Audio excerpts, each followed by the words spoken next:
Derek, whose contact is saved as V in your phone?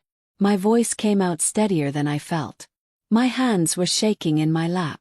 I kept looking at the Apple Watch on my husband's wrist. The message had flashed across the screen just seconds ago, bright and damning in the darkness of the car. V says the baby is kicking. She wants to know if you're coming tonight. Derek's knuckles went white on the steering wheel. The windshield wipers beat a frantic rhythm against the rain, but inside the car, the silence was suffocating. Vanessa, not now. Not now. I heard my voice crack.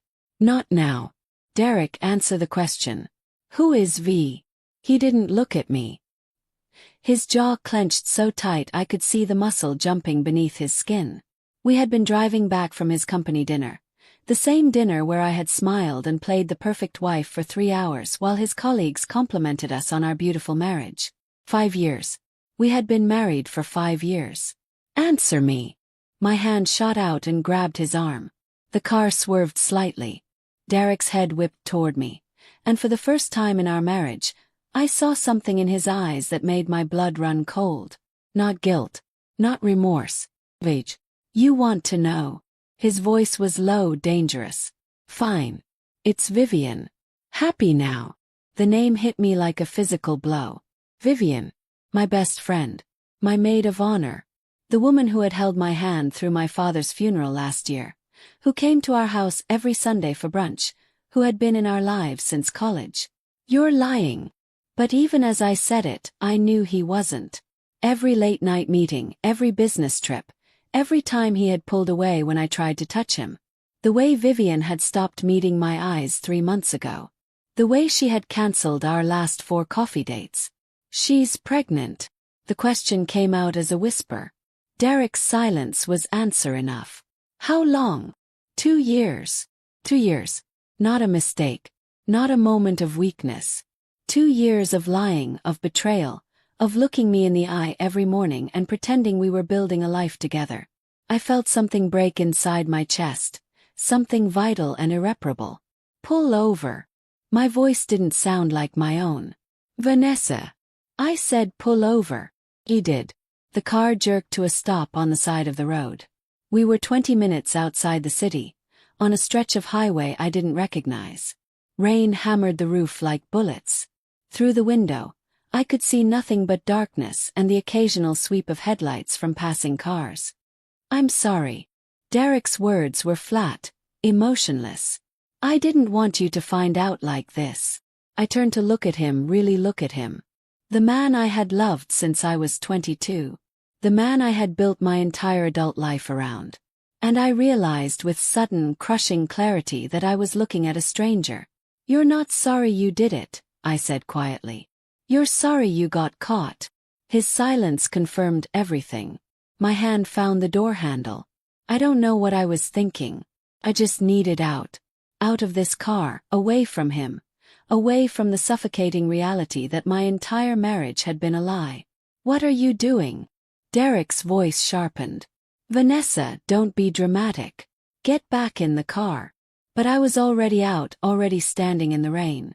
It soaked through my dress in seconds, the cold shocking against my skin. The red cocktail dress I had worn to impress his boss now clung to me like a second skin, my heels sinking into the muddy shoulder of the road. Vanessa. Derek leaned across the passenger seat. His face twisted with annoyance, not concern. Get in the car. You're making a scene. There's no one here. I shouted over the rain. Who am I making a scene for?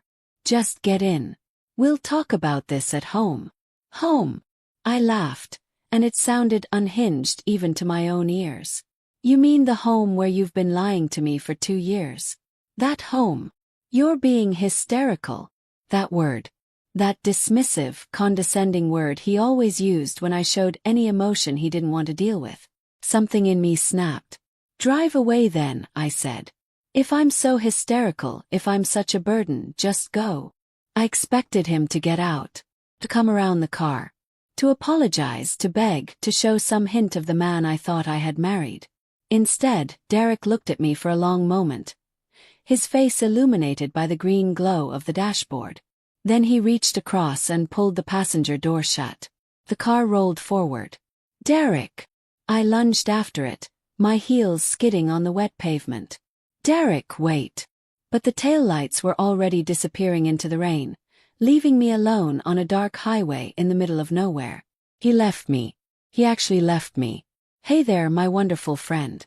I know this is intense, but I promise you, this story goes places you won't expect. I would love to hear your thoughts as we go. Drop a comment and tell me where you're watching from, and whether you've ever felt invisible to someone who was supposed to love you." The shock hit first, freezing me in place even as the rain poured down. Then came the anger, hot and sharp. Then, finally, the crushing weight of reality. I was alone, soaked to the bone, miles from anywhere I recognized. My phone was in my purse, which was in Derek's car, because I had left it on the floor when I jumped out. No phone, no money, no way to call for help. I started walking. I don't know how long I walked. Time became meaningless, measured only by the ache in my feet and the growing numbness in my fingers. My heels kept catching on the uneven pavement. Twice I nearly twisted my ankle. Finally, I kicked them off and carried them, the asphalt rough and cold beneath my bare feet.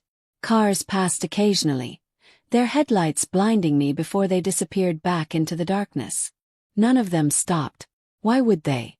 I probably looked dangerous, a drenched woman stumbling along the highway in the middle of the night. My thoughts spun in vicious circles. 2 years.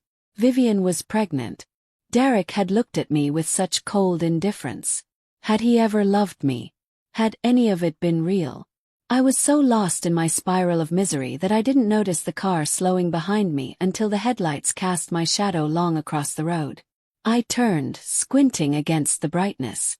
The vehicle was large and black, expensive looking even through the curtain of rain. It rolled to a stop a few feet away. Every self-preservation instinct I had screamed at me to run. Strange car. Dark highway. Vulnerable woman. This was how horror stories began. But I was so tired. So cold. And some broken part of me whispered that maybe I deserved whatever happened next. The driver's door opened. A man stepped out, and even through the rain, I could see he was tall, broad-shouldered, wearing dark clothes that seemed to absorb the light. He didn't hurry, didn't rush toward me. Just stood there for a moment, studying me with an intensity that made me want to shrink back. Then he moved and I saw the tattoos. They covered his hands, disappeared up his forearms beneath rolled sleeves. In the stark beam of the headlights, they looked like shadows given form, intricate patterns I couldn't quite make out. He shrugged out of his coat as he approached. Black, heavy, probably worth more than my wedding ring. Without a word, he draped it over my shoulders. The warmth was immediate and shocking. The coat smelled like expensive cologne and something else, something darker. Smoke maybe. Or danger.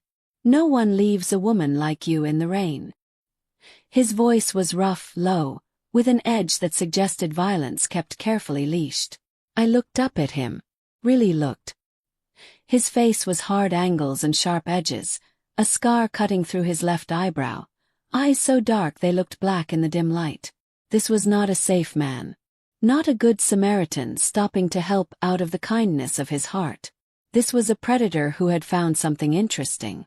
My voice failed. I didn't even know what to say. "Thank you. Leave me alone. Help me.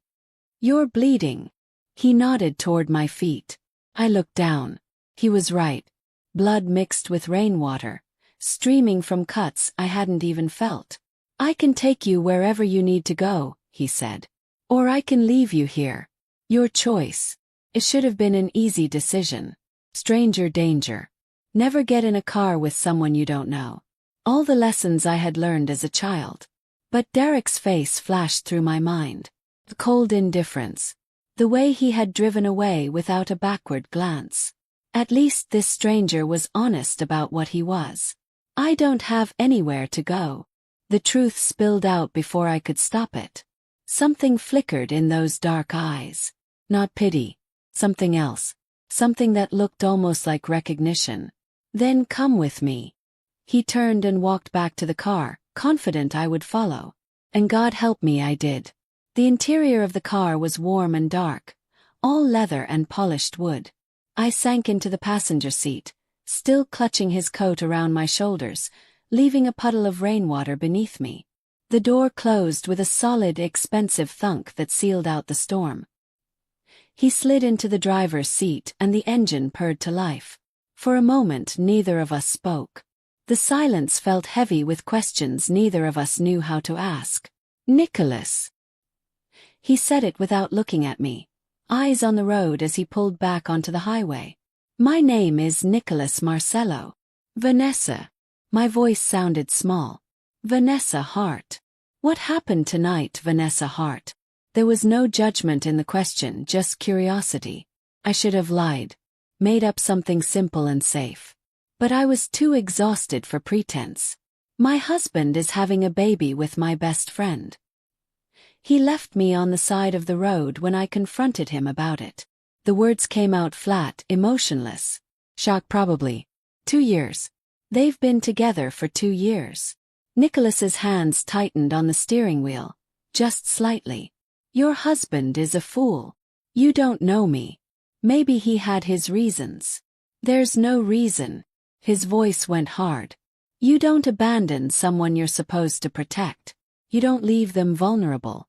You especially don't leave them in the rain on a dark road where anything could happen to them." The intensity in his voice startled me. This wasn't polite sympathy. This was genuine anger on my behalf, and I didn't understand it. "Why did you stop?" "Yes. For me, I mean.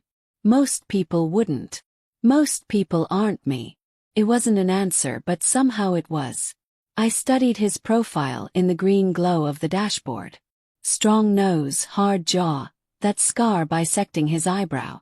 He looked like he'd been in fights. Won them too. "Where are you taking me?" "My home. You need to get warm and dry. Then we'll figure out what comes next." I should have protested. Demanded he take me to a hotel, a hospital, anywhere public and safe.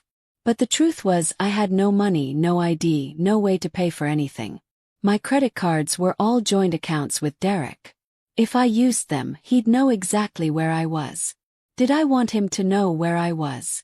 The answer that rose up surprised me with its vehemence. Well, I wanted to disappear. I wanted him to wonder, to worry, to feel even a fraction of the panic and abandonment he'd left me with. "Okay," I whispered. Nicholas glanced at me then, something unreadable flickering across his face. "Okay." We drove in silence for another 20 minutes. The storm began to ease as we left the highway and entered what looked like the expensive outskirts of the city. The houses grew larger, set back from the road behind gates and walls. Old money territory. The kind of neighborhood where people didn't ask questions because they had their own secrets to keep. Finally, Nicholas turned between 2 stone pillars onto a private drive. The gate swung open automatically as we approached, closing behind us with an ominous clang that made my heart skip. The house that emerged from the darkness took my breath away. Not a house. Mansion. 3 stories of stone and glass, lit from within with warm golden light. Manicured gardens stretched into shadows on either side. A fountain stood silent in the circular drive. "You live here?" The question slipped out. "I do. What do you do?" I asked, then immediately regretted it. "Sorry. That's rude. You don't have to answer. I run a family business." His tone suggested the conversation was over.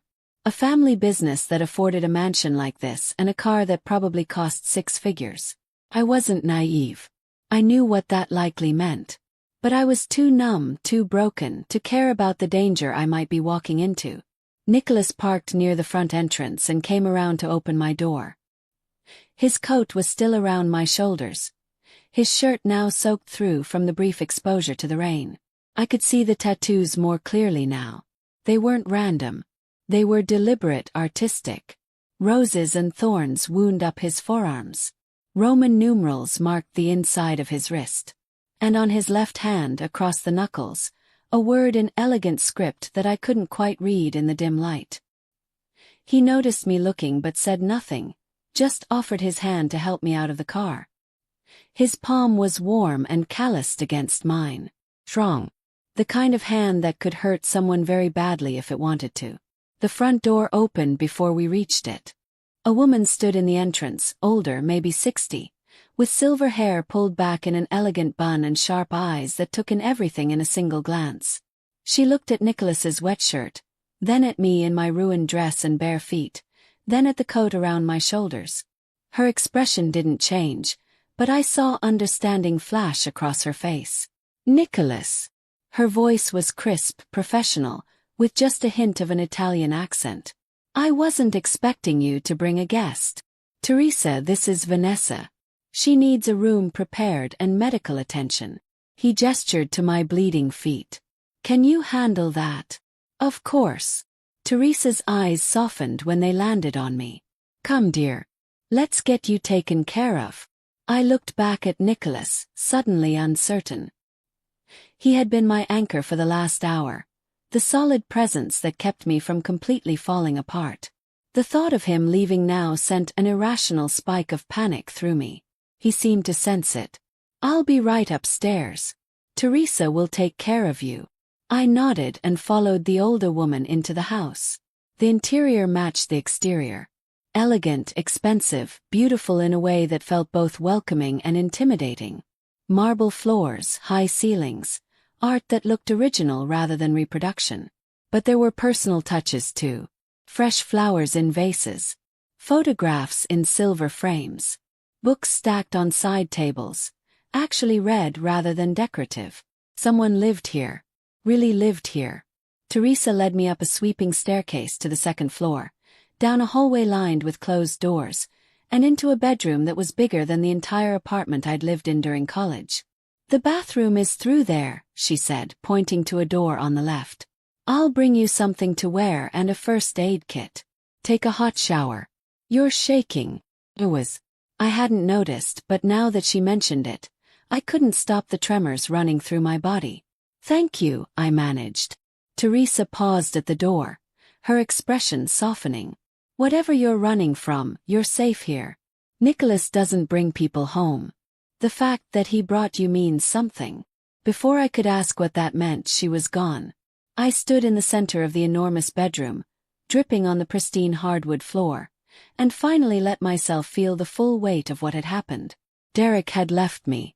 My husband, the man who had promised to love and cherish me, had driven away without a second glance. And Vivian. God, Vivian. How many times had she sat in our living room, knowing she was carrying his child? How many times had she hugged me, looked me in the eye, asked how my marriage was going? The shower was scalding, exactly what I needed. I stood under the spray until my skin turned pink and the shaking finally stopped. Someone, Teresa probably, had left fluffy towels and a robe on the counter. The robe was too big, clearly meant for a man, for Nicholas, and I tried not to think about why that made me feel safe rather than uncomfortable. When I emerged, there were clothes laid out on the bed. Soft cotton pajama pants, a t-shirt, clean bandages and antiseptic for my feet. A glass of water and 2 pills sat on the nightstand with a note in elegant handwriting. For the pain. Not prescription. Just ibuprofen. Teresa. I treated my feet, surprised by how badly cut they actually were. The adrenaline must have masked the pain. Now it throbbed with every heartbeat. I was bandaging the last cut when a knock sounded at the door. Come in, I called, expecting Teresa. It was Nicholas. He changed too into dry clothes. Dark jeans, a black Henley that hugged his frame and showed off the tattoos that continued up his arms. His hair was damp, slicked back from his face, making his features look even sharper. In the warm light of the bedroom, I could see him clearly for the first time. He was younger than I'd thought. Mid-30s maybe. And handsome in a dangerous way that made my pulse quicken despite everything. How are your feet? He asked, staying in the doorway like he didn't want to intrude. Sore, but I'll live. I finished tying off the bandage. Thank you. For all of this. You didn't have to help me. Yes, I did. He said it with such conviction that I looked up sharply. Why? He was quiet for a long moment, his dark eyes studying me with that same intensity from the highway. 5 years ago, someone I cared about very much was in trouble. She needed help and no one stopped. No one helped. By the time I found her, it was too late. The pain in his voice was raw, real. I'm sorry. So when I saw you tonight, alone in the rain, looking like your world had just ended, I saw her. And I couldn't drive past. I won't make that mistake again. There was a story there, a tragedy that had shaped him. I wanted to ask more, but the shadows in his eyes warned me off. Well, thank you anyway, I said softly. I don't know what would have happened if you hadn't stopped. You would have survived. His voice was certain.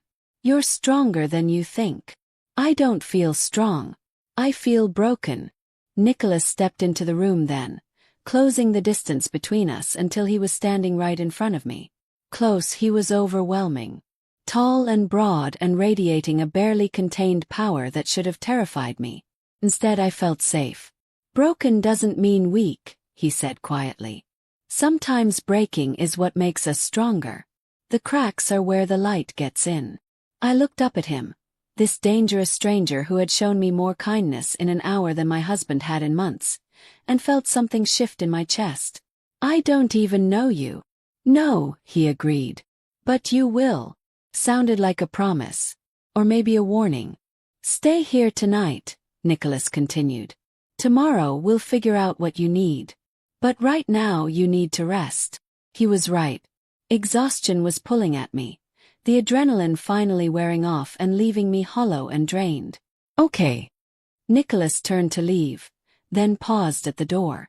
Vanessa, if your husband tries to contact you to find you, you tell me.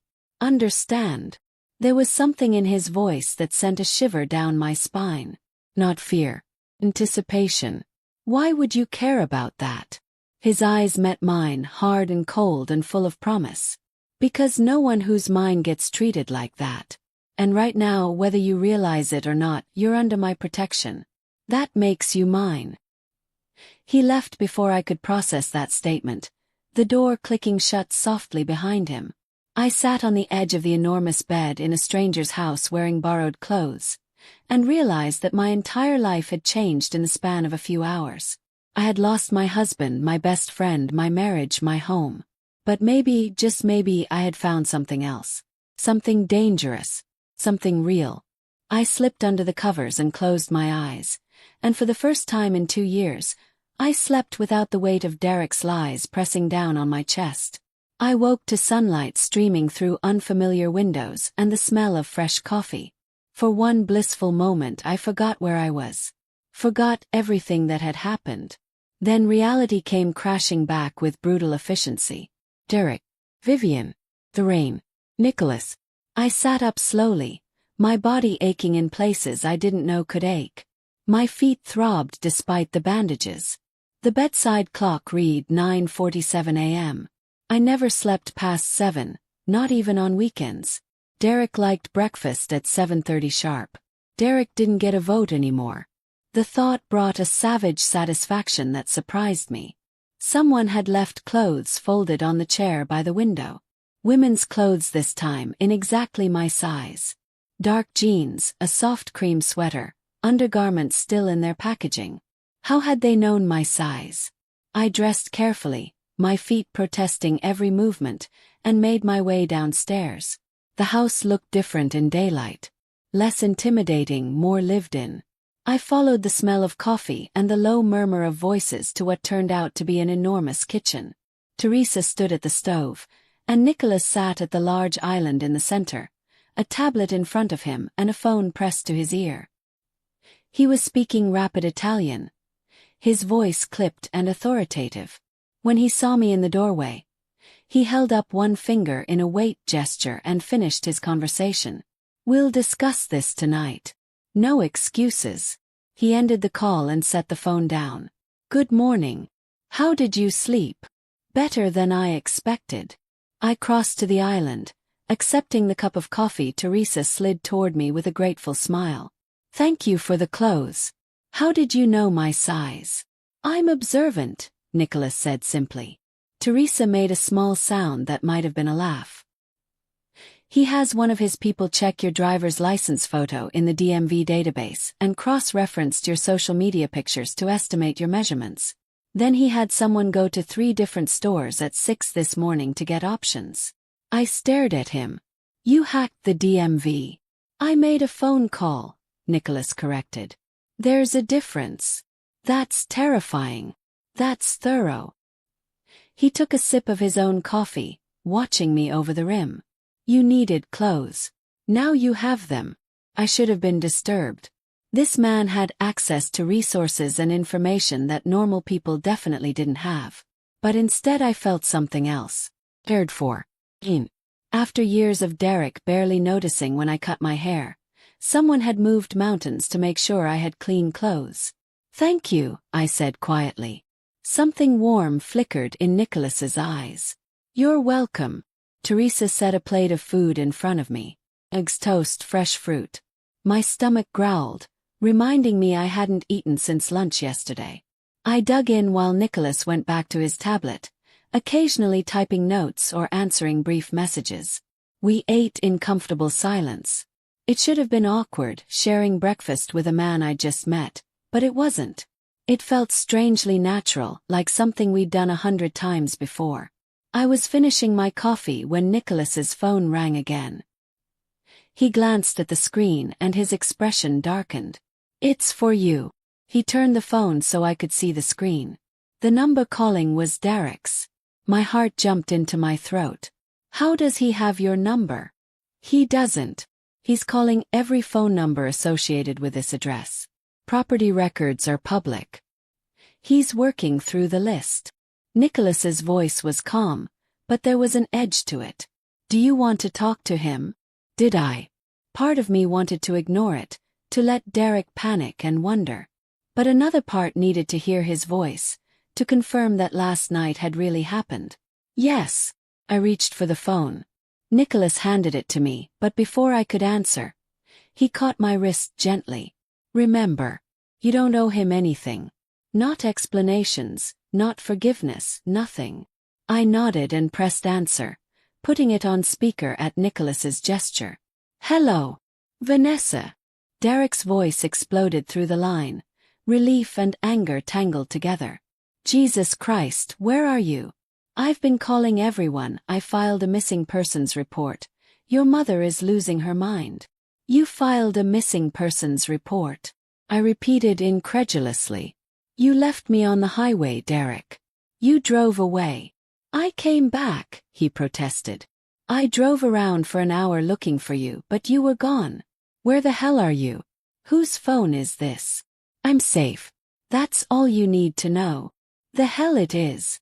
You're my wife, Vanessa. You belong at home. Belong. Like I was a possession. Property to be retrieved. Your wife, I said slowly. The wife you've been cheating on for 2 years. The wife you abandoned in a storm. That wife. I made a mistake, okay? Sorry. Come home and we'll talk about it. A mistake is forgetting to pick up milk. 2 years is a choice. Vanessa, please. His voice shifted, going soft and pleading. The tone he used when he wanted something. I love you. I've always loved you. Vivian was just... It was just physical. It didn't mean anything. She's pregnant with your child. I know, and I'm handling it. But that doesn't change us. Come home. We can work through this. I looked at Nicholas. He was watching me intently, his expression unreadable, but I could see the tension in his shoulders. He was waiting to see what I would choose. No, I said. No. Derek's voice sharpened. What do you mean, no? I mean no, I'm not coming home. I mean no, we're not working through this. I mean our marriage is over, Derek. The silence on the other end was deafening. When Derek spoke again, his voice had changed completely. Cold. Hard. The rage from last night bleeding through. Where are you, Vanessa? That's not your concern. Like hell it's not. Are you with another man? Is that what this is? You found some rebound to make yourself feel better. Nicholas's eyes flashed dangerously. I put a hand on his arm, feeling the muscles coiled tight beneath my palm. I'm somewhere safe, I said evenly. Away from you. You stupid bitch. Derek's voice dropped to something ugly. You think you can just leave? You think I'm going to let you embarrass me like this? Everyone knows you're missing. What do you think they'll say when they find out you ran off with some random guy the same night you found out about Vivian? I don't care what they say. You will when I'm done. I'll ruin you, Vanessa. I'll tell everyone you're unstable, that you've been having an affair, that you're having a breakdown. Who do you think they'll believe? The successful executive or the unemployed wife with no friends? Each word was a calculated strike, designed to hit where he knew I was vulnerable. I had given up my career when we got married because Derek wanted a wife who could travel with him, entertain clients, be available. I had let my friendships fade because he always had somewhere else we needed to be. I had made myself small and dependent, and now he was weaponizing it. You're threatening me. I kept my voice steady through sheer force of will. I'm telling you how this is going to go. Come home by tonight or I start making calls. Your mother, your sister, everyone we know. I'll tell them you abandoned our marriage, that you're mentally unwell, that I'm worried for your safety. I'll freeze all our accounts, cancel your credit cards. You'll have nothing. I already have nothing, Derek. You made sure of that. Then you have nothing to lose by coming home. His voice turned sickeningly sweet. Baby, please. Love you. I made a mistake, but we can fix this. Just come home. The whiplash from threats to endearments made me dizzy. This was who Derek really was. I'd just been too blind to see it before. Control wrapped in concern. Abuse disguised as love. Nicholas reached over and took the phone from my hand. His movement was gentle, but there was nothing gentle about his expression. She's not coming home, he said. His voice quiet and absolutely lethal. Derek's sharp intake of breath was audible. Who the fuck is this? Someone you don't want to know. Here's what's going to happen. You're going to leave Vanessa alone. You're not going to call her mother, her sister, or anyone else. You're going to withdraw your missing persons report and tell everyone she's safe. You're going to have your lawyer draw up divorce papers with a very generous settlement, and you're going to sign them without complaint. Derek laughed, but it sounded nervous. Or what? You'll beat me up. I'll have you arrested for assault. I won't touch you, Nicholas said calmly. I don't need to. I know where you work, Derek Calloway. Calloway and Associates, downtown office, 14th floor. I know about the accounts you've been skimming from your clients. The insider trading. The 3 sexual harassment complaints your father paid to make disappear. The silence on the other end was absolute. How? Derek's voice had gone thin. I know everything about you now. Every secret, every lie, every corner you've cut. And if you do anything at all to hurt Vanessa, every bit of it goes public. To the police, to the bar association, to every news outlet in the city. Do you understand me? You can't prove any of that. Try me. 2 words, soft as silk and sharp as knives. Another long silence. Then Derek spoke, and I'd never heard him sound so small. Let me talk to my wife. No. Nicholas ended the call and set the phone down on the counter. I stared at him, my heart pounding. Did you really find all that? About the fraud and the harassment? I made some calls this morning while you slept. Nicholas's expression was unreadable. Your husband is a very careless man. He's made a lot of enemies. People talk when the right person asks the right questions. You did all that for me. You don't even know me. I know enough. He turned to face me fully, his dark eyes intense. I know your husband is a coward who abandoned you. I know he's trying to manipulate you into going back. And I know you deserve better than that. What if he doesn't back down? What if he really does try to ruin me? He won't. Nicholas's voice was absolutely certain. Men like Derek are bullies. They only fight when they know they'll win. Now he knows he'll lose. He'll slink away and focus on his pregnant mistress and forget you existed. The casual cruelty of that statement shouldn't have hurt, but it did. Forget I existed. After 5 years of marriage, I would just be erased. Nicholas must have seen something in my face because his expression softened. That's what he'll do. It's not what you deserve. What do I deserve? The question hung in the air between us. Nicholas studied me for a long moment, and I saw something shift in his eyes. A decision being made. To be seen, he said finally. To be valued. To be protected. He paused. To be free. I don't feel free. I feel lost. Lost isn't the same as trapped. You can find yourself again. I don't even know where to start. Start here. Nicholas gestured around the kitchen. Hey. Not because you have nowhere else to go, but because you choose to. Figure out who you are without him. And when you're ready, decide what comes next. I can't just stay in your house indefinitely. That's not fair to you. Let me worry about what's fair to me. Why are you doing this? I asked desperately. Why do you care? Because someone should. He said it simply like it was the most obvious thing in the world. And because when I saw you last night, I saw someone worth saving. Even if you don't see it yet. Tears pricked at my eyes. I blinked them back furiously, but Nicholas noticed. He always noticed. Hey! His hand came up to cup my cheek, his thumb brushing away a tear that escaped. You're allowed to cry. You're allowed to be angry. You're allowed to fall apart. This is a safe place to do all of that.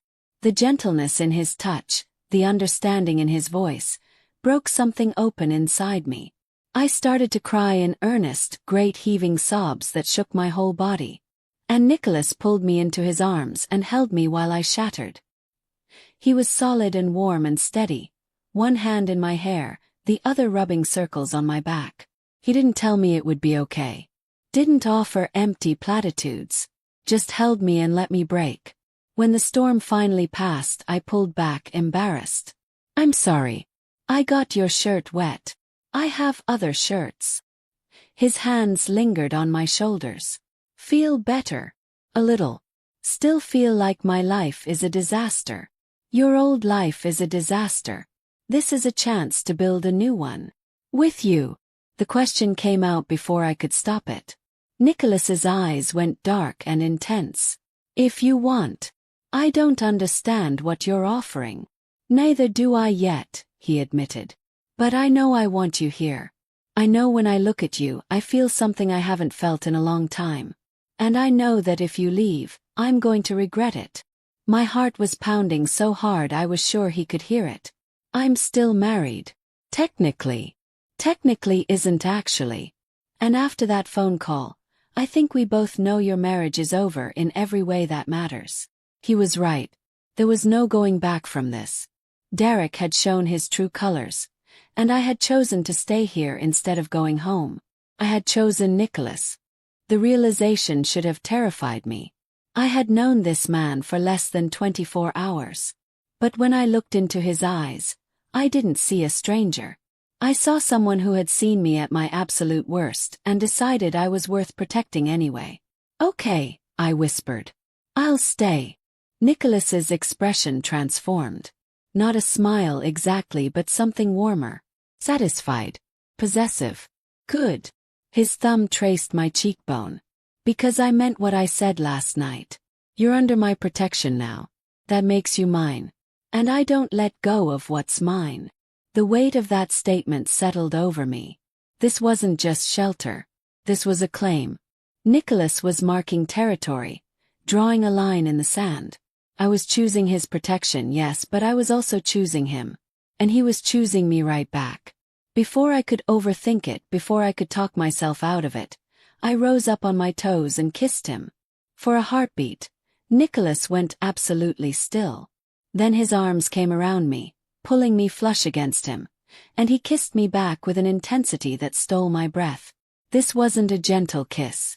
It was claiming and desperate and real in a way nothing with Derek had been in years. Nicholas kissed like he meant it, like he was trying to say with his mouth what words couldn't convey. When we finally broke apart, we were both breathing hard. That was a bad idea, I said, but I didn't move away. Probably the worst. Nicholas's hands were still on my waist. Are you going to regret it? Ask me tomorrow. I'll ask you every day until the answer is no. This time I did smile. That could take a while. I have time. Teresa cleared her throat from somewhere behind us. I'd completely forgotten she was in the room. My face flamed with embarrassment, but when I turned to look at her, she was smiling. Nicholas, you have a meeting in an hour, she said mildly, like she hadn't just witnessed her employer kissing a woman he'd picked up off the highway last night. Cancel it. It's with Sonny and Luca. About the shipping issue. Nicholas's jaw tightened. Fine. Tell them I'll be there. He looked back at me. I have to handle some business. Will you be okay here for a few hours? I'll be fine. I should probably call my mom anyway. Before Derek does. Use my phone. The call won't trace back to this location. He squeezed my hand. And Vanessa. Don't let her convince you to go back. Mothers have a way of making us doubt ourselves. He left with one last lingering look, and I was alone with Teresa and the wreckage of my old life. Time to start building a new one. The call with my mother went exactly as badly as I'd expected. Vanessa Marie Hart, what on earth is going on? Her voice was shrill with panic and anger. Derek called me at 7 this morning saying you'd disappeared. He's beside himself with worry. I closed my eyes. Sitting in the library Nicholas had shown me before he left. Floor-to-ceiling books, a massive window overlooking manicured gardens, leather chairs that smelled expensive, a room designed for thinking. Mom, I'm fine. I'm safe. Safe where? Derek said you had some kind of breakdown, that you ran off in the middle of the night. Is that what he told you? Anger sparked hot in my chest. Did he mention why I left? He said you two had an argument, that you've been under a lot of stress lately and overreacted. He's having a baby with Vivian. The silence on the other end was absolute. What? My mother finally whispered. Derek has been having an affair with my best friend for 2 years. She's pregnant. I found out last night, confronted him, and he left me on the side of the highway in the rain. The words tumbled out, flat and factual. So no, Mom, I didn't have a breakdown. I had a very reasonable reaction to discovering my entire marriage was a lie. Oh, sweetheart. Her voice cracked. Why didn't you call me? He drove off with my phone. With everything. Where are you now? I'll come get you. You can stay with me and your father until you figure things out. I thought about my parents' house. The guest room where my mother would hover and fuss and tell me every day how I needed to forgive Derek, how marriage required compromise, how men made mistakes. The same speech she'd given herself when my father had his affair 15 years ago. I'm staying with a friend. What friend? Vivian was your only close friend in the city. The observation stung because it was true. I'd let all my other friendships wither, too busy being Derek's perfect wife. A new friend. Someone who helped me when I needed it. Vanessa, you sound strange. Are you sure you're thinking clearly? Maybe Derek is right, maybe you need to see someone, talk to a therapist. I'm not crazy, Mom. I didn't say crazy, I said stressed. There's a difference. She sighed. Just come home. To your real home. With Derek. You two can go to counseling, work through this. There's nothing to work through. He betrayed me. For 2 years. Men make mistakes, Vanessa. Your father and I got past his indiscretion. Dad had a one-night stand he confessed to immediately. Derek had a 2-year relationship and got another woman pregnant. Those aren't the same thing. Marriage is forever. You made vows. So did he. He broke them first. My mother made a frustrated sound. You're being stubborn. This isn't how I raised you. We don't give up when things get hard. I'm not giving up. I'm choosing myself for the first time in 5 years. By running to some stranger. Do you hear yourself? What kind of man picks up a woman off the street? A better one than I married, I thought but didn't say. I have to go, Mom. I'll call you in a few days. Vanessa, wait. I ended the call and sat in the heavy silence of the library, feeling hollowed out. I'd expected my mother's reaction, but it still hurt. One more person choosing Derek's narrative over my truth. That sounded difficult. Jump. A man stood in the doorway, someone I hadn't met before.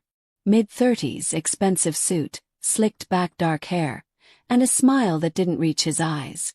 "I'm sorry, I didn't mean to startle you." He stepped into the room. "I'm Sonny Reeves. I work with Nicholas." "Vanessa." I stood, suddenly aware of how vulnerable I was. Nicholas was gone. I was alone with a stranger in a house I didn't know. I thought Nicholas had a meeting. I came early. "He's taking a call." Sonny's eyes traveled over me with an assessment that made my skin crawl. "So you're the woman from last night. Nicholas doesn't usually bring strays home." "Excuse me." No offense meant. But his smile suggested otherwise. "I'm just surprised. Nicholas keeps his personal and professional lives very separate. You must be special." "I should go." I moved toward the door, but Sonny shifted, not quite blocking my path but making it clear I'd have to brush past him to leave. "Hey, I'm curious about you." It's not often someone catches Nicholas's attention. He tilted his head. "What's your story?" "Runaway wife looking for protection. Damsel in distress." "That's none of your business." "Everything that affects Nicholas is my business. We're partners." Sonny leaned against the doorframe. "See, Nicholas has a weakness. He sees broken things and wants to fix them. It's gotten him in trouble before." "I'm not broken." "No." His eyes were sharp, calculating. "Then what are you doing here?" Before I could answer, Nicholas's voice cut through the tension like a blade. "Sonny, I didn't realize you'd arrived." He appeared behind Sonny, his expression pleasant but his eyes cold. "And I definitely didn't realize you'd be bothering my guest." Sonny turned with an easy smile. "Not bothering. Just introducing myself. Consider yourselves introduced. Now let's talk business." "In my office." It wasn't a suggestion. Sonny gave me one last assessing look before following Nicholas out. As they left, I heard Nicholas's voice, low and dangerous. "If you ever speak to her again without me present, we're going to have a problem." I sank back into the chair, my hands shaking. Sonny's words echoed in my head. Nicholas has a weakness. He sees broken things and wants to fix them. Was that all I was? Project. Someone to save so Nicholas could feel better about the person he couldn't save before? The thought sat like lead in my stomach. I spent the next hour exploring the library, trying to distract myself. The books were actually read, spines creased, pages dog-eared. I found sections on philosophy, history, classic literature. A well-worn copy of The Count of Monte Cristo sat on a side table, a bookmark 3/4 through. I was examining a first-edition Hemingway when Teresa found me. "Nicholas's meeting is running long. He asked me to check on you." Her sharp eyes took in my expression. "You met Sonny. Is he always that charming?" "Sonny is." Teresa chose her words carefully. "Ambitious. He sees Nicholas's kindness as weakness, which makes him foolish. He said Nicholas has a habit of trying to fix broken things. And you're wondering if that's what you are to him." It wasn't a question. Teresa sat down across from me. "I've worked for Nicholas for 8 years. I've seen him help many people. Give money, provide jobs, solve problems. But I've never seen him bring someone into his home. This house is his sanctuary. He doesn't share it. Why me then? That's a question only he can answer. But I'll tell you what I see." Teresa leaned forward. "When Nicholas looks at you, he doesn't see a broken thing to fix. He sees someone worth keeping." Before I could process that, raised voices echoed from down the hall. Nicholas's office. I couldn't make out words, but the anger was clear. Teresa's expression tightened. "Stay here." But I was done being told to stay put, to be kept in the dark. I followed her into the hallway, moving quietly toward the source of the argument. Can't be serious about this. That was Sunny's voice, sharp with disbelief. She's a liability, Nicholas. We have the Castellano deal closing next week, the shipment coming in from overseas.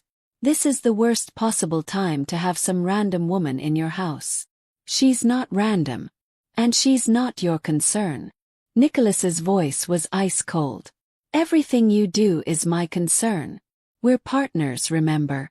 Or have you forgotten that while playing house with your new pet? The sound of something slamming, maybe a hand on a desk. Call her that again and you'll be looking for a new set of teeth. Nicholas's voice had gone deadly quiet. Vanessa is under my protection. That means she's off limits to you, to everyone. Are we clear? For how long? A week? A month? Until you get bored? Sunny laughed bitterly. This is about Sophia, isn't it? You think saving this one makes up for? Get out. Nicholas, come on, I said get out.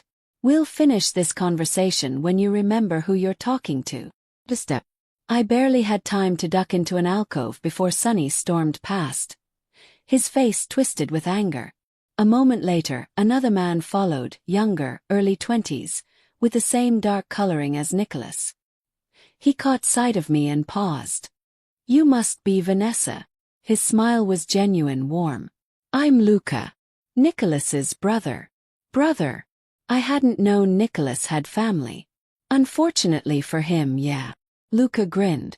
Don't let Sunny get to you. He's protective of Nicholas, even if he goes about it like an ass. He seemed to think I was a problem. You are a problem. Just not the kind Sunny thinks. Luca's eyes twinkled. You're the kind of problem that makes my brother smile for the first time in 5 years. That's the good kind. He left with a wave, and I was alone in the hallway, my mind spinning. Mafia. Sunny had mentioned someone named Sophia. The woman Nicholas had lost. The one he couldn't save. I shouldn't snoop. I should go back to the library and wait like I'd been told. Instead, I pushed open the door to Nicholas's office. He stood at the window, his back to me, tension radiating from every line of his body. The office was masculine and elegant. Dark wood leather chairs, a massive desk covered in papers and file folders. And on the wall, half hidden behind the door, a photograph. I moved closer without thinking. It showed a younger Nicholas, maybe 27 or 28. His arm around a beautiful woman with long dark hair and a brilliant smile. She was laughing at something off camera, and Nicholas was looking at her like she was his entire world. Her name was Sofia Cortez. Nicholas's voice made me jump. He'd turned from the window and was watching me study the photograph. We were engaged. What happened? She was killed. 5 years ago. He said it flatly, like stating a fact rather than describing a tragedy. I was building my business, making enemies faster than I could count them. One of them decided the best way to hurt me was through her. Oh God, Nicholas. I was supposed to pick her up from work that night. But I had a meeting that ran late. I called her, told her to take a cab. I'd meet her at home. His jaw clenched. She never made it. They grabbed her 3 blocks from her office. By the time I realized something was wrong and started looking, it was too late. The pain in his voice was raw and real and devastating. So Sunny was right, I said quietly. I am your second chance. The woman you saved to make up for the one you couldn't. Nicholas crossed the room in 3 strides. His hands coming up to frame my face, forcing me to meet his eyes. No. Sophia was sunshine and innocence and everything good in the world. She made me want to be better. And when she died, I died too. I spent 5 years going through the motions, running my business, doing what needed to be done, but not really living. His thumbs traced my cheekbones. Then I saw you in the rain, and for the first time in 5 years I felt something. Not because you remind me of her. Because you don't. Because you're fierce and broken and real. And when I look at you, I don't see the past. I see the future. You don't know me. Then let me. Not because you have nowhere else to go, but But because you want to know me too. I should have said no. Should have recognized that this was too much, too fast, too intense. But standing there in his office with his hands gentle on my face and his eyes full of something that looked dangerously like hope, I couldn't make myself walk away. Okay, I whispered. Nicholas's kiss was softer this time, less desperate. A promise instead of a claim. When he pulled back, his forehead rested against mine. I need to tell you something. About what I do. I know you're not a legitimate businessman. No, I'm not. He stepped back, giving me space. My family has been in organized crime for 3 generations. My grandfather started it, my father expanded it, and now I run it. Import, export, protection, real estate. Some of it legal, most of it not. He was confirming what I'd already suspected, but hearing it said out loud made it real. Are you trying to scare me away? I'm trying to be honest. If you stay here, if you're with me, you're part of this world. That comes with risks. Like what happened to Sophia. Yes. His voice was heavy. I can protect you better than I protected her. I'm smarter now, more careful. But I can't promise you'll be completely safe. My enemies will see you as a weakness. A target. This was my out. My chance to walk away from the danger, from the complications, from a man who lived in a world I didn't understand. But when I thought about leaving, about going back to my safe, small life, all I felt was empty. I'm staying, I said. Vanessa. I'm staying, I repeated firmly. Derek took 5 years of my life. He made me small and dependent and scared. I'm not going to let fear rule me anymore. If being with you is dangerous, fine. At least it's real. Something fierce and possessive blazed in Nicholas's eyes. You're sure? I'm terrified. But I'm sure. He kissed me again, and this time there was no gentleness. This was claiming and desperate and full of promise. His hands tangled in my hair, my fingers gripped his shirt, and for the first time since my world fell apart, I felt alive. We were so focused on each other that neither of us heard the office door open. Well, isn't this cozy? We broke apart. A woman stood in the doorway, early 50s, elegant in a tailored suit, with sharp features and colder eyes. She looked at me like I was something unpleasant she'd found on her shoe. Aunt Carmela. Nicholas's voice went carefully neutral. I didn't know you were coming by. Clearly. Her gaze raked over me. Who's this? Vanessa Hart.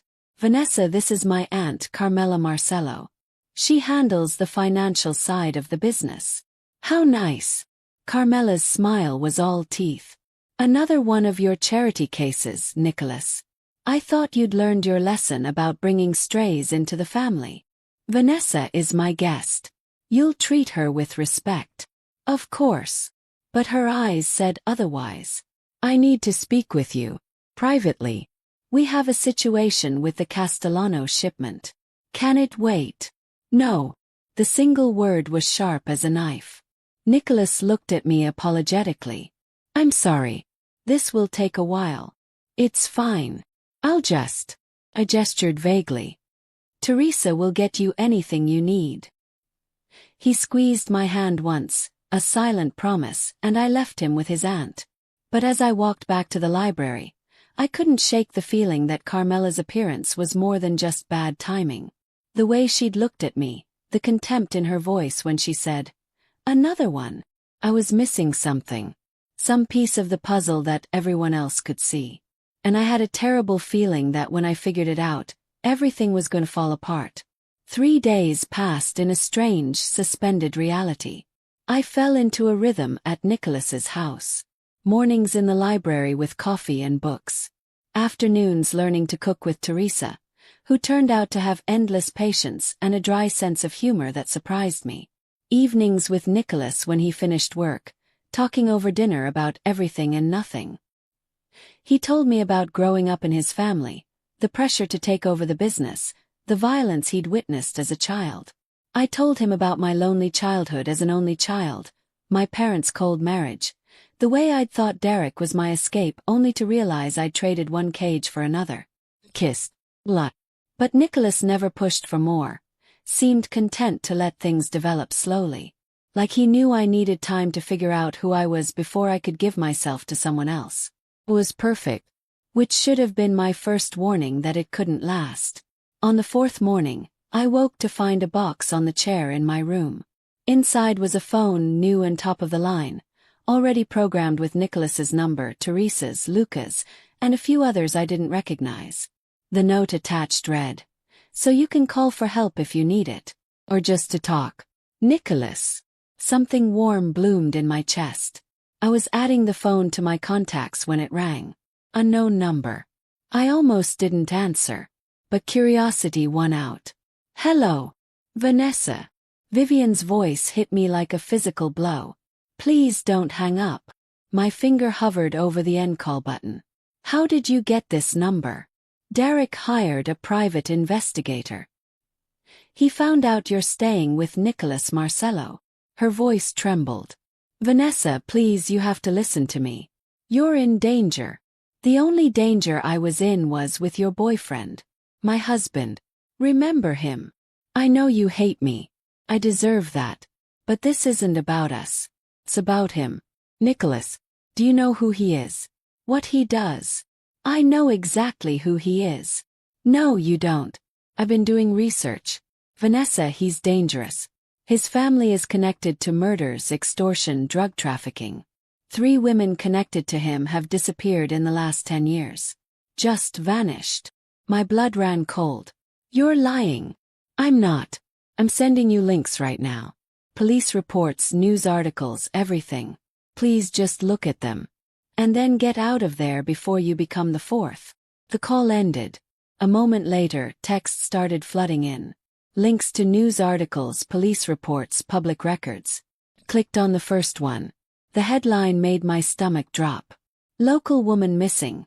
Police seek information on Sofia Cortez disappearance." But Nicholas had said Sofia was killed. Not missing. Killed. I read further. Sofia Cortez, age 26, reported missing by her employer when she failed to show up for work. Last seen leaving her office building at 6:47 p.m. Fiancé Nicholas Marcello questioned but not charged due to lack of evidence. Case remains open. Not killed. Missing. And Nicholas had been questioned. My hands shook as I clicked the next link. Second woman with ties to Marcello family vanishes. This one was about a woman named Isabella Romano, age 24, who had dated Nicholas's brother Luca. She disappeared 2 years ago. Also never found. The third article detailed a woman named Maria Castellano, who had worked for the Marcello family business. Missing for 4 months. No body recovered. 3 women. All connected to the Marcello family. All vanished without a trace. I scrolled through more articles, my horror growing.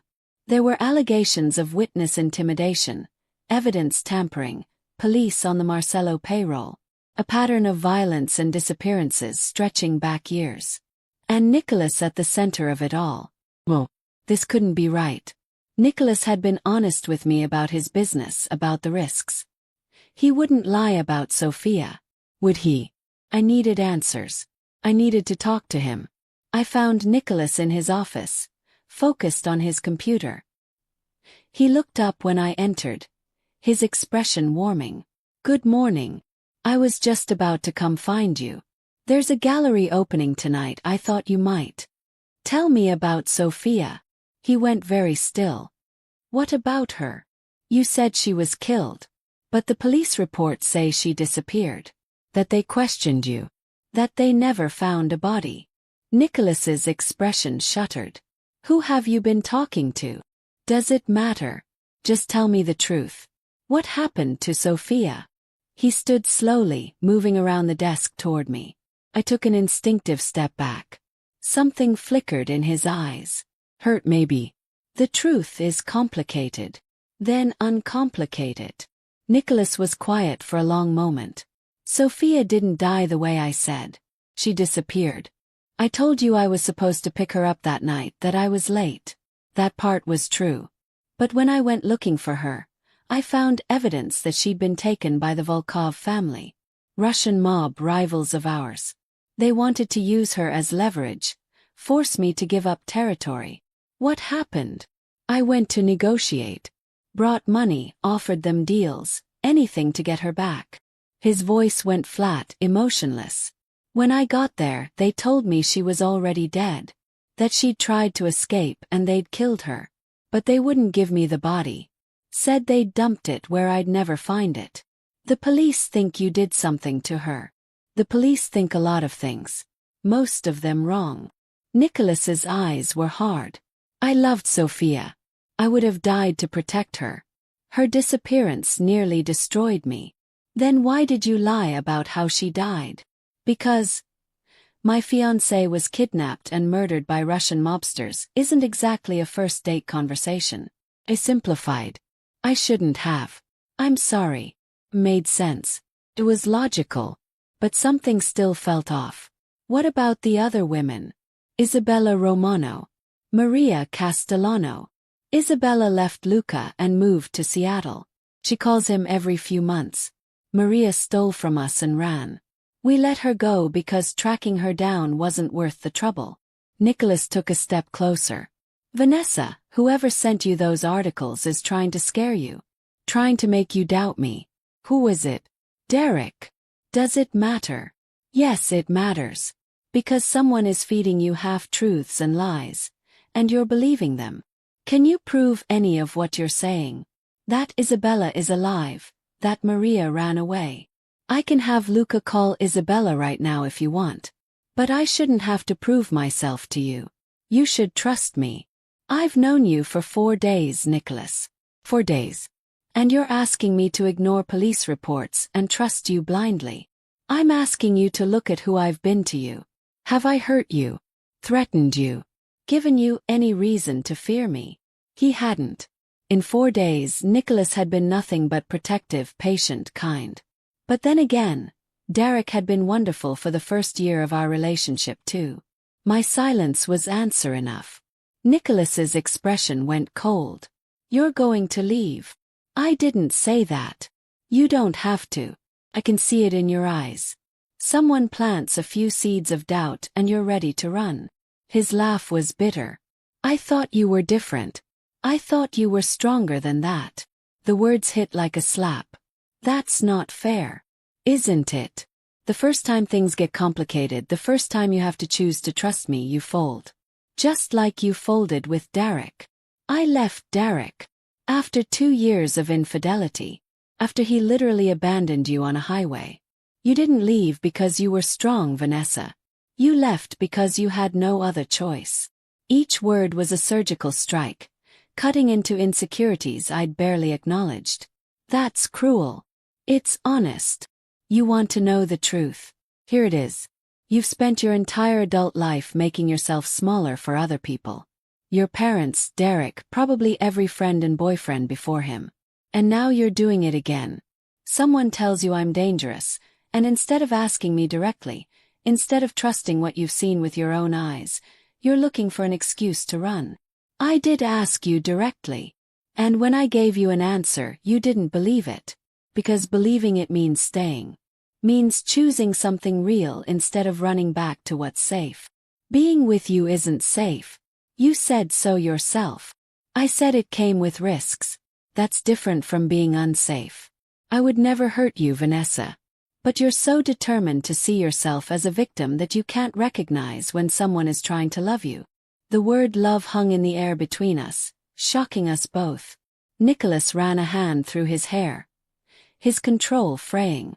I didn't mean. That came out wrong. You love me. My voice was barely a whisper. I don't know. Maybe. It's too soon to know. But I know I could. I know when I look at you, I see a future I thought I'd lost. And I know that terrifies you so much you're looking for any excuse to sabotage it. He was right. The realization hit me like a freight train. I was looking for reasons to leave because staying meant being vulnerable, meant trusting someone, meant believing I deserved good things. And I'd spent so long believing I didn't. Before I could say anything, Nicholas's phone rang. He glanced at it and swore. I have to take this. He answered in Italian, his voice sharp and commanding. Then his expression changed. When? How many? Lock down the warehouses. I'm on my way. He ended the call and grabbed his jacket. I have to go. There's a problem with one of our shipments. Nicholas, wait, we need to. We'll talk when I get back. Stay in the house. Don't go anywhere. He was already moving toward the door. How long will you be gone? I don't know. Few hours. Maybe longer. He paused at the doorway, looking back at me. When I get back, you're going to have to make a choice, Vanessa. You're either all in or all out. I can't keep doing this half-measure thing where you have one foot out the door. Then he was gone, and I was alone with my spiraling thoughts. I spent the next hour pacing my room, Nicholas's words echoing in my head. He was right. I was looking for excuses to run. But he was also asking me to ignore serious red flags, to trust him blindly when I barely knew him. I was so lost in my thoughts that I didn't hear the knock on my door until it came again, louder. Come in, I called, expecting Teresa. It was Carmela. She swept into the room with the air of someone who owned the place, her sharp eyes taking in everything. We need to talk. I don't think we have anything to talk about. Oh, but we do. Carmela sat down in the chair by the window, uninvited. You've put Nicholas in a very difficult position. I haven't done anything. Your mere presence here is doing something. Do you have any idea what kind of danger you've brought to this family? I'm not the one who brought danger. Nicholas chose to help me. And he's going to regret that choice. Your husband has been making calls, asking questions about Nicholas's business. He's contacted the FBI, offering to provide information about our operations in exchange for immunity for his own crimes. The blood drained from my face. What? Derek Calloway is trying to destroy Nicholas to get back at you. And he's not being subtle about it. The feds are already sniffing around our shipments, our warehouses. That crisis Nicholas just left to handle. That's because Customs seized $500,000 worth of merchandise based on an anonymous tip. We both know who made that call. I didn't know. I had no idea Derek would. Of course you didn't. You didn't think at all. You just accepted Nicholas's protection without considering what it would cost him. Carmela leaned forward. 3 of our operations have been compromised in the last 2 days. We've lost money, product, and credibility. And all of it traces back to your husband's vendetta. Guilt crashed over me in waves. This was my fault. I'd brought Derek's attention to Nicholas, put him in the crosshairs. What do? You leave. Today. You disappear, and maybe Derek backs off because he has nothing to gain anymore. Nicholas won't want me to go. Nicholas's judgment is clouded where you're concerned. He sees you as some kind of second chance, a way to make up for failing Sophia. But you're not saving him, Vanessa. You're destroying him. And if you care about him at all, you'll leave before it gets worse. Every word was a knife, cutting into my deepest fears. That I was a burden. That I brought nothing but trouble. That Nicholas would be better off without me. I need to talk to him first. He's going to be gone for hours dealing with the mess your presence has created. By the time he gets back, more damage will be done. More people will be at risk. Carmela stood. I have a car waiting. I'll take you anywhere you want to go. A hotel, the airport, your parents' house. Just choose. I can't just leave without telling him. Then write a note. But make the right choice, Vanessa. For once in your life, put someone else's needs before your own fear. She left, and I sat in the silence of the beautiful room, feeling the walls close in. Nicholas's words echoed in my head. You're looking for any excuse to run. But Carmela's words were louder. You're destroying him. What if she was right? What if my presence here was putting Nicholas and his family in danger? Derek had already proven he was vindictive enough to try to ruin me. Why wouldn't he go after the man protecting me? I thought about Nicholas coming home to find federal agents at his door. Thought about him being arrested because of information Derek provided. Thought about his business, his family. his entire life imploding because he'd been kind to a stranger on a rainy highway. I couldn't let that happen. I found Teresa in the kitchen and asked for paper and a pen. She gave them to me with questions in her eyes but didn't ask. Maybe she already knew what I was going to do. The note took 3 tries to get right. Nicholas, I'm sorry. Carmela told me about Derek contacting the FBI, about the shipments being seized. I can't stay here knowing I'm putting you in danger. You've done so much for me, given me so much, and all I've brought you is trouble. You were right about me. I do run when things get hard. But this time I'm running toward something instead of away.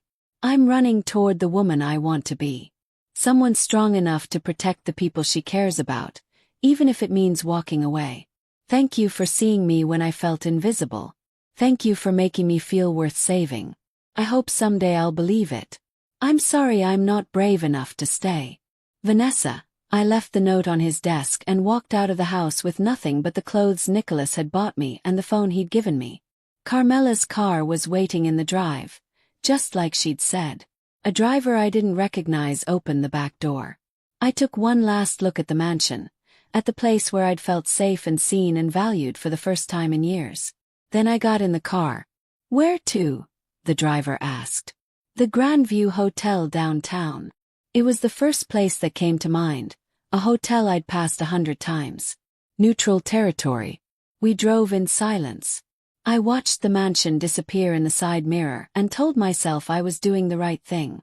Protecting Nicholas. Being selfless instead of selfish. But it felt like cowardice. We were halfway to the city when my new phone rang. Nicholas. I let it go to voicemail. He called again. And again. On the 4th call I turned the phone off. The driver's eyes met mine in the rearview mirror. Mr. Marcello is going to be very angry when he finds out you're gone. I know. But he'll be safe. That's what matters. If you say so, miss. We pulled up to the Grandview 20 minutes later. I thanked the driver and walked into the lobby, feeling numb and hollow. The woman at the front desk smiled professionally. Checking in. Yes. 1 room, please. For tonight. Name. I hesitated. If I used my real name, Derek could find me. But I had no ID under any other name. Vanessa Hart. She typed into her computer, then frowned. I'm sorry, but I'm going to need a credit card and ID. I don't have them with me. Can I pay cash? We require a card on file for incidentals. Hotel policy. Course. I'd been so focused on getting away that I hadn't thought through the logistics. No ID, no credit cards, no money. Had nothing. I was turning to leave when someone called my name. Vanessa. Turned. And my entire world shattered. Because standing in the lobby of the Grandview Hotel, looking perfectly put together and completely shocked, was Vivian. And next to her, his hand possessively on her very pregnant belly, was Derek. They'd been waiting. This had been a trap. I looked back at the car that had brought me here, but it was already pulling away. The driver who'd said Nicholas would be angry. The car that Carmela had provided. Understanding crashed over me. Carmela hadn't been trying to protect Nicholas. She'd been delivering me straight to Derek. I'd fallen for it. Because I was so determined to believe I didn't deserve good things that I'd sabotaged the one real thing I'd found. Nicholas had been right about everything. And now I was going to pay the price. Derek's smile was cold and triumphant. Hello, wife. We need to talk. No. The word came out of my mouth before I'd consciously decided to say it. Derek's smile faltered. Excuse me. I said no. We don't need to talk. I straightened my spine, feeling something shift inside me. Something fundamental. Actually, we do need to talk. But not the conversation you're planning.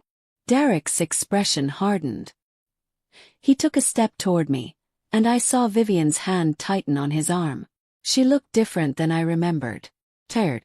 The glow of pregnancy couldn't hide the shadows under her eyes or the tightness around her mouth. Vanessa, don't make a scene. Derek's voice dropped to the condescending tone he always used when he wanted to control me. Come with us quietly, and we can work this out like adults. Work what out exactly? You contacted the FBI about Nicholas. You hired someone to track me down. You're working with Carmela to what, exactly? Force me to come home. Something flickered across Derek's face. Surprise that I knew, maybe. Carmela understands that you're confused, that you've fallen under the wrong influence.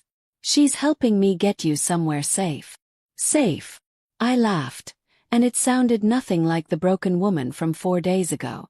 You left me on a highway in the rain, Derek. You don't get to decide what's safe for me anymore. You're my wife. Not for long. I want a divorce. A real one with lawyers and paperwork and a very generous settlement. Just like Nicholas told you. Nicholas doesn't scare me. He should. But even if he didn't exist, my answer would be the same. I'm done, Derek. Done with your lies, your manipulation, your belief that you own me. Vivian spoke for the first time, her voice small. Vanessa, please. Just listen for a minute. I turned to look at her, really look at her. My former best friend. The woman who had held my hand at my father's funeral while carrying my husband's child. You don't get to please me, Vivian. You lost that right when you slept with my husband. I know I did. But I'm trying to help you now. That man you're staying with, he's dangerous. His aunt showed us evidence, police reports, missing women. Missing women who are alive and well. Isabella Romano is living in Seattle. Maria Castellano stole money and ran. And Sofia Cortez was killed by the Volkov family, not by Nicholas. I said it with absolute certainty, and realized with a shock that I believed it. Completely. Carmela lied to you. She's been lying to everyone. Why would she do that? Derek demanded. I don't know. But I'm going to find out. I pulled out my phone and turned it on. Immediately, it started buzzing with missed calls and voicemails. 12 from Nicholas. 3 from Luca. 1 from Teresa. I called Nicholas. He answered on the first ring. Where are you?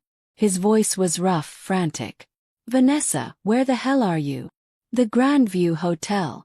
Carmela told me I was putting you in danger, that Derek had contacted the FBI.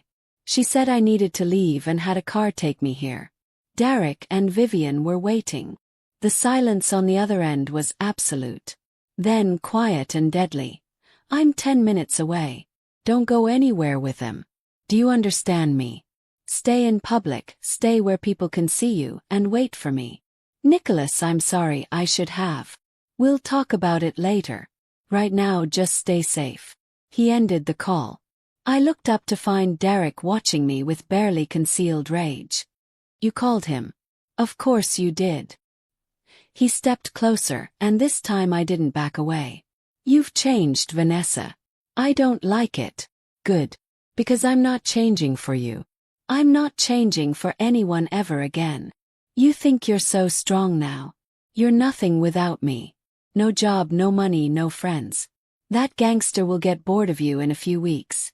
And then what? You'll come crawling back, and I won't be waiting. You're right about one thing. I don't have a job or money or friends. You made sure of that. You isolated me, made me dependent, kept me small and manageable. I took a step toward him, and had the satisfaction of seeing him back up. But you know what I do have? Self-respect. And the knowledge that I deserve better than a man who could look me in the eye every day while betraying me. I gave you everything. You gave me a cage with nice furniture. That's not the same thing. Vanessa. Vivian started, but I cut her off. You know what the saddest part is? I don't even hate you anymore. Either of you. I just feel sorry for you. I looked at them. This miserable couple bound together by lies and a baby neither of them seemed happy about. You deserve each other. The lobby doors burst open. Nicholas strode in like an avenging angel, Luca right behind him.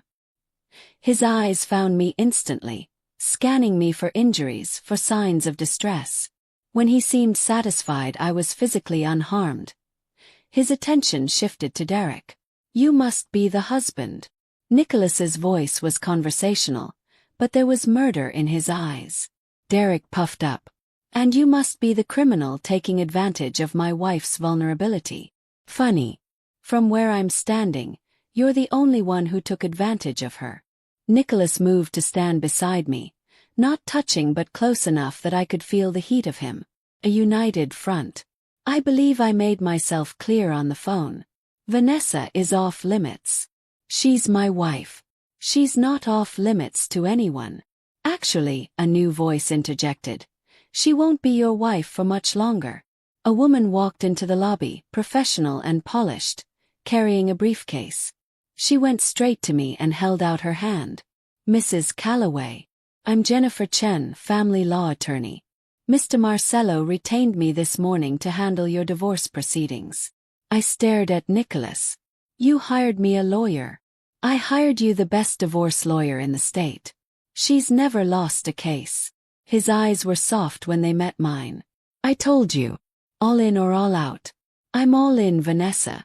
Even when you run, I'm not letting go. Something in my chest cracked open. This man, who I'd doubted and run from, had spent the morning securing my freedom. Jennifer turned to Derek with a smile that was pure professional courtesy hiding sharp teeth. Mr. Calloway, I have a petition for divorce and a settlement proposal I think you'll find very reasonable. We can do this the easy way or the hard way. I'm not signing anything. Then we'll go the hard way. Discovery depositions, forensic accountants going through every transaction you've made in the last 5 years.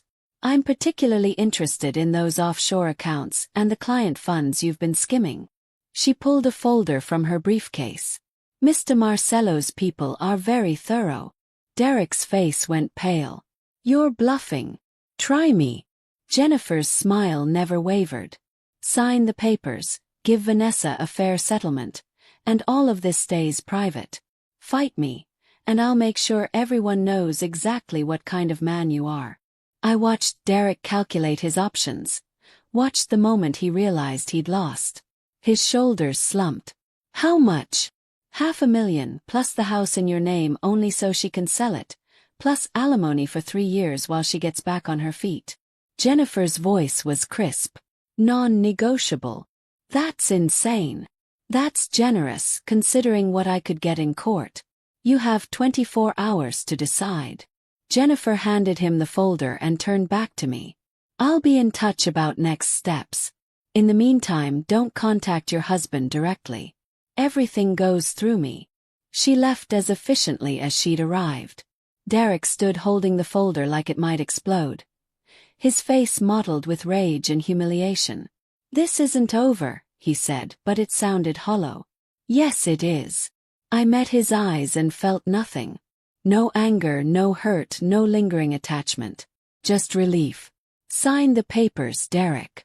Move on with your life. I'm moving on with mine. I turned and walked toward Nicholas. His hand found mine warm and solid and real. We were almost to the door when Vivian called out. Vanessa, wait. Against my better judgment, I paused and looked back. She looked like she was going to cry. I really am sorry. For all of it. You deserved better.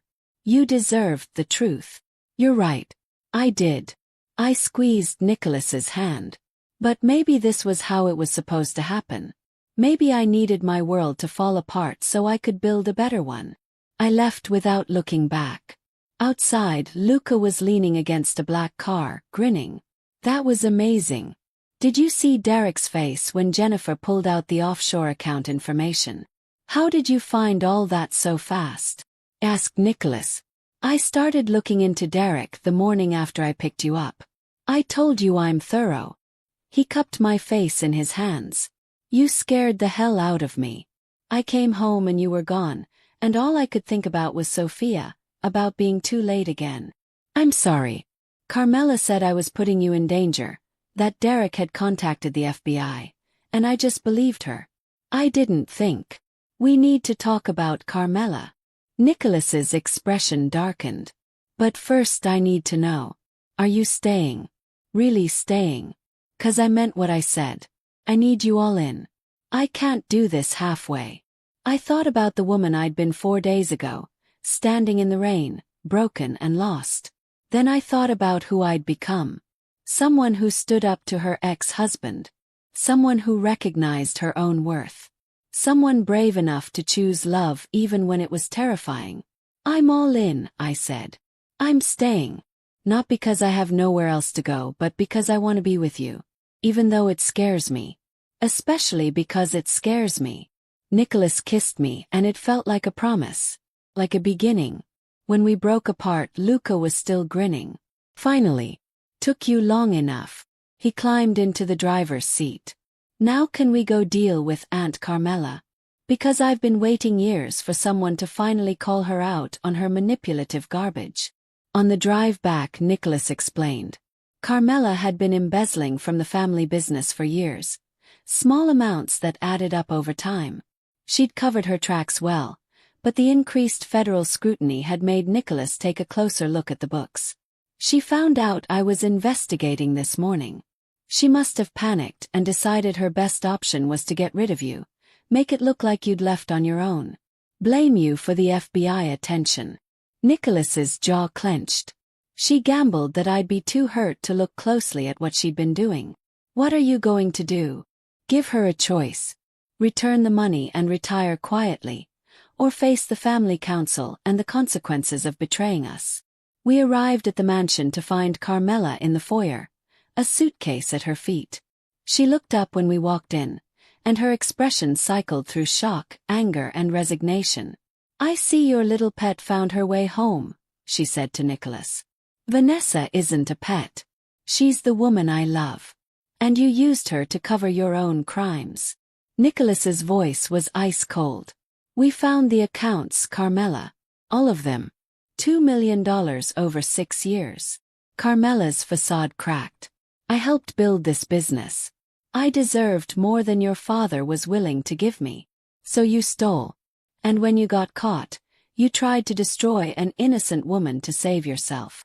"Innocent?" Carmela laughed bitterly.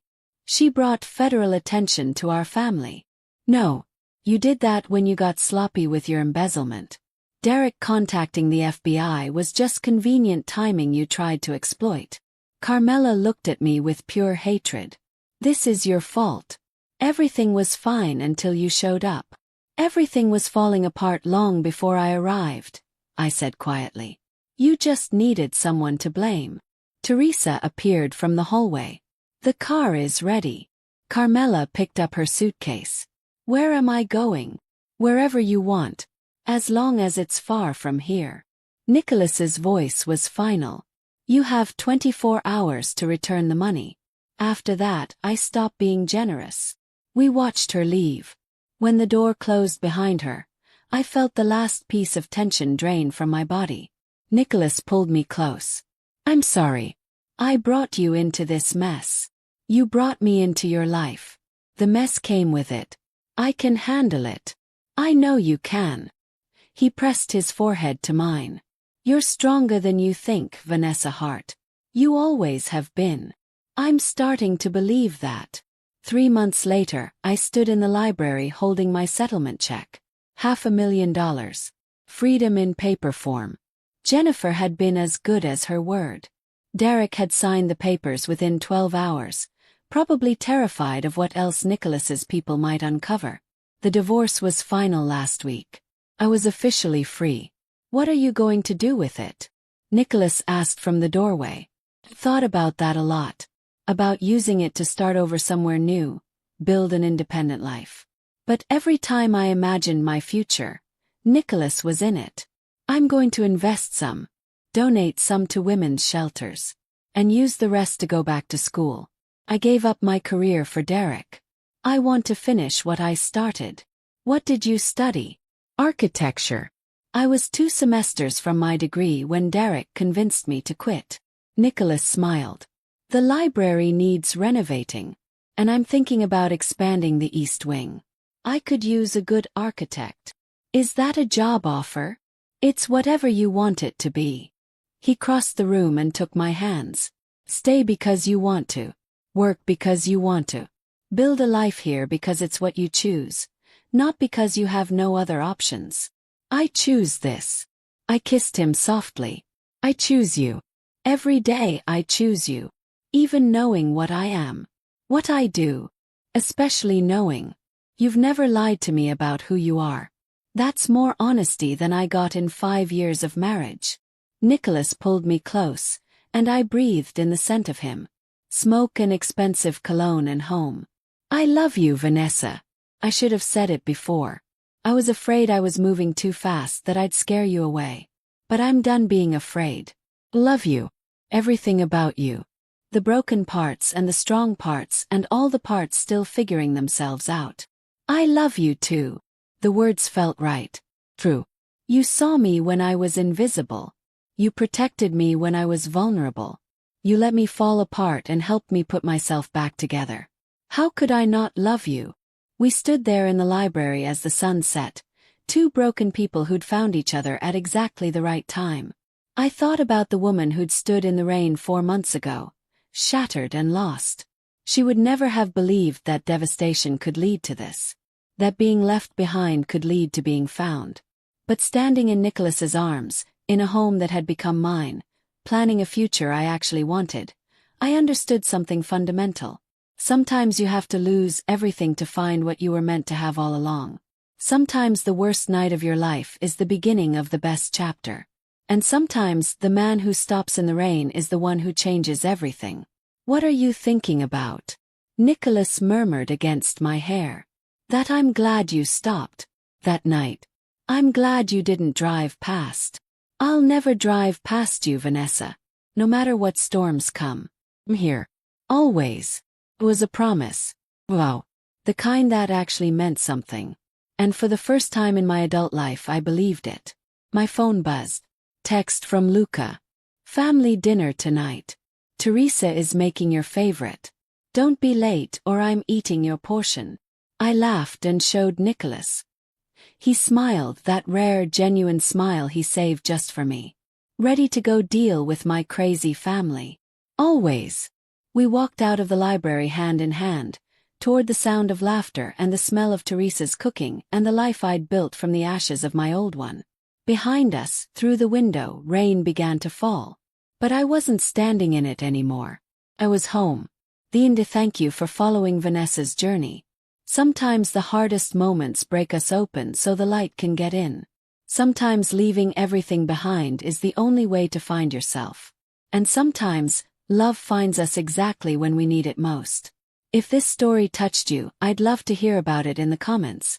Where are you watching from? Have you ever had to lose everything to find yourself? Share your story below. Until next time, remember, you are stronger than you know, braver than you believe, and worthy of a love that sees all of you and chooses you anyway.